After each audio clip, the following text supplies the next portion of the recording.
Hello and welcome back to the port. I'm the Gallant Major, and this is a review of the Russian Tier 5 cruiser, the Budyonny we're going to go for. Let's go for that. So this is a game of domination on North in a Tier 4 and 5 game. The other team, Kamikaze, definitely could be an issue.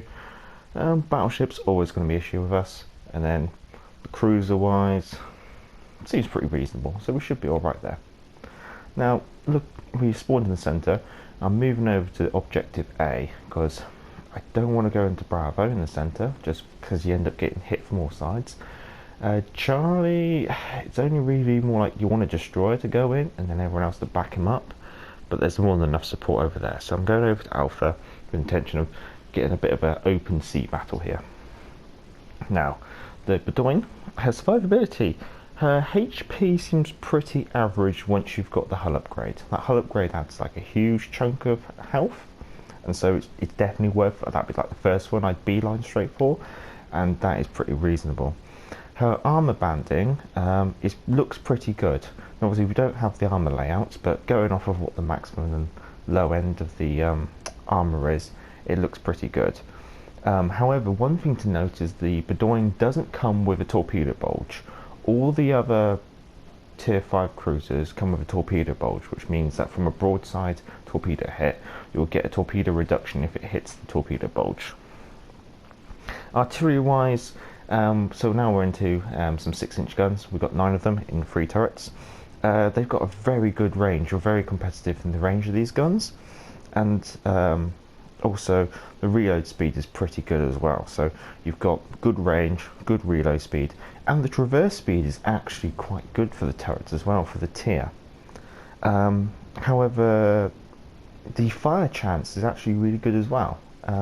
So you've got these fast, reasonably good turning, long range, high HE output guns, which is very nice for the tier. Now we get to more of the downsides of the Russian cruisers, and that is the torpedoes. They only have a range of 4 kilometers. However, they do have pretty good speed, so they will cover that 4 kilometers very reasonably. Now, what that means is they're very like close in point defense torpedoes. You chuck them out in a desperate last minute ditch defense almost, but because of that speed, I find that most ships can't dodge them quick enough, so you usually do get a hit, and especially if you know where to aim, almost to force them into making a dodge. However, the damage output of the torpedoes is on the low side in comparison to the others. Maneuverability, you're among the fastest. I think you're only really beaten by the French Tier 5 cruiser, which but you have this very large turning circle. You're you're not the worst. I think you're only like 10 meters from the less than the worst, but there's quite a couple of others with this very large turning circle at this tier. However, the rudder shift is very slow, so you're going to struggle making very quick turns, dodging incoming shots. As I've noted, I'm being targeted by 2 ships using my Ingenious ability up top. I think one of them is definitely an Iron Duke. Concealment is definitely another downside. You've got the worst concealment of your tier, so it's usually why you want to play at range. Now, Consumables, you always get sonar on this one. So you get 2 sonar charges base, and you can take that up to 3 if you use like a fully packed ability or something. And with that ability, you can pick up torpedoes at 2.8 kilometers range, enemy ships at 3.9 kilometers range if you say you need to push a smoke screen or something. It lasts for 95 seconds and it takes 180 seconds to reload once it's all used up. Now, with your other consumable, you have 2 options. You can have the spotter plane, so you get 3 spotter planes base, and you can go up to 4 with fully packed, and it's just your typical spotter plane really. It lasts 6 minutes, floats around and spots things. However, this is going to be catching some people off guard, and you may have already seen it in the bottom left. We can swap that spotter plane for radar. Now let's just let that sink in. We have a Tier 5 cruiser with radar. Now you get 2 radar charges base, you can go up to 3 with fully packed, And using this ability, you can pick up enemy ships for a range of 8.1 kilometers. So, Tier 4 and 5 destroyer commanders, be aware, there is now a Tier 5 cruiser with radar which will pick you up from quite a good distance away too. Now, this radar only lasts 15 seconds. It takes 180 seconds to reload, and as we said, you only get 2 of them. Now, I'm just going to use the edge of the map to make my turn, because usually the edge of the map, the way it cuts your speed off and stuff, it can kind of throw people off their aim. Now, as you may have noticed, so I've got the Ingenious ability. I've also got that RDF ability, so almost I'm trying to gather as much information as I can. So I know where the nearest ship is, so it's going to be over in that direction. I know how many people are aiming at me, and then I've got my radar, my sonar, which I can use as and when I need it. Now this is turned into a little bit of a curb stomping, so I'm going to have to try. At the moment I may have to close in. You can just see how lethargic that rudder is. Definitely something over in this range. Problem is, you never know when to pop your radar. And you can see that to get that rear turret out, you have to have a very wide stance. Now what I'm thinking is, I'm thinking turn the tables on this Nuremberg.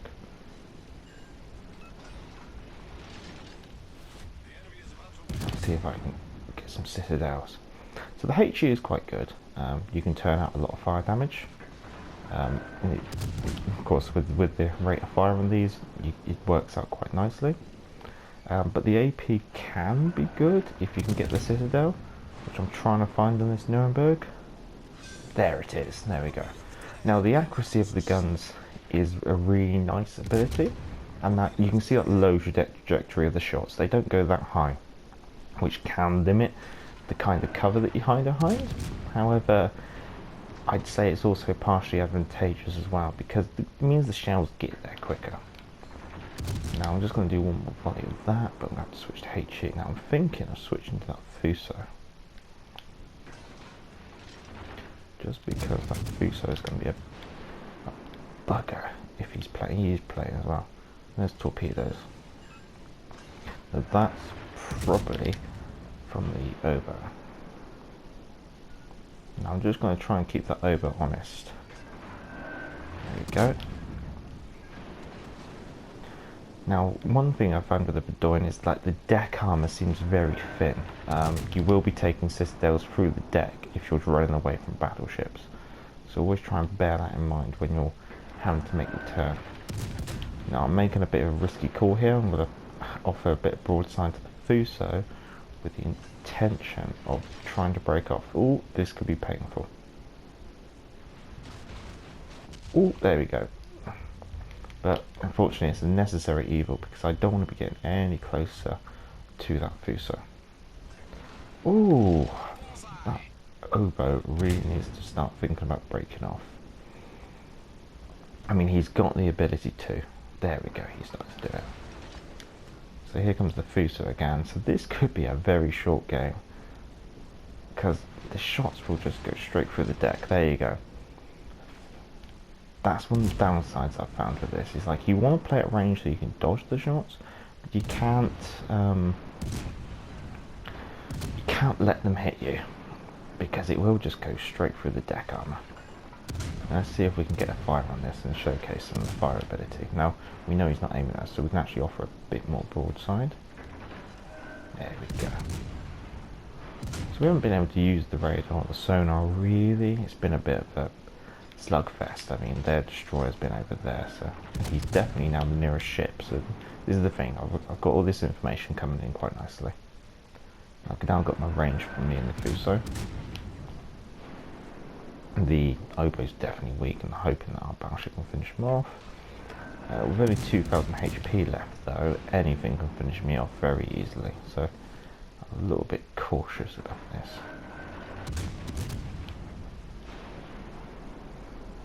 So what I'm going to do, I'll pop my sonar on. Let's see, in there. There we go. Oh god. Quickly pop this on it. There we go, spotted the kamikaze, but yeah, run into a bit too many forces there. Well, that's the Kirillov. We might as well admire our sinking wreck. The torpedo upgrade, taking you from 3 torpedoes per side to 5 torpedoes a side, is quite nice because you get that nice spread. The hull upgrade does change your secondaries. You go from just like 3 single secondary turrets in the back to 2 dual secondary turrets in the back and 1 dual secondary at the front. So that's quite a nice upgrade there. Now the radar ability, that is not linked to the hull upgrade. You get that off the bat straight away. So if you want to go for that kind of radar build, you can do it straight away with your tier 5. Going over the mods of the ship, might as well. I've gone for the aiming systems. The reason being is that I want to obviously it buffs a little bit of everything. So you're not worrying. It does your secondaries, does your turrets, it does your torpedoes. The increased traverse speed for the slower rate of fire, you're kind of sacrificing your DPM, and I don't like that. The secondary ability, where you get additional secondary range and rate of fire, I don't think I want that either. So I've gone for the improved torpedo reload, the secondary range and rate of fire, along with the reduced dispersion. I mean, they're pretty accurate anyway. Oh, this AK has to make it the kamikaze, that'd be amusing. But the kamikaze will have torpedoes very quickly. For the other ability, I've played around with both of the steering gears and the propulsion mods. And I think the propulsion mods is where it's at. But that's down to a personal call at the end of the day. Because as we've mentioned, the rudder shift is pretty poor, so maybe an additional 20% over that could be a worthwhile investment. Talking about the other upgrades, the torpedo upgrade, there's nothing really much there, and the gun upgrades, again, it's just adds a little bit of damage here and there. So, unfortunately, this has been a bit of a bad game for us. We've kind of snowmanned up. Only really got 4 ships out of them. Now we're down to our A-caster, who's detected. Looking at the team, Leander looks like he's done quite well. The A-caster was working with that New York, was he? So while we're basically waiting for this game to finish off, talking about the Kirov, she does come with a premium camo. I think we can get that through the Admiralty section, and then so that could be, if you enjoy her, maybe that could be something to go for.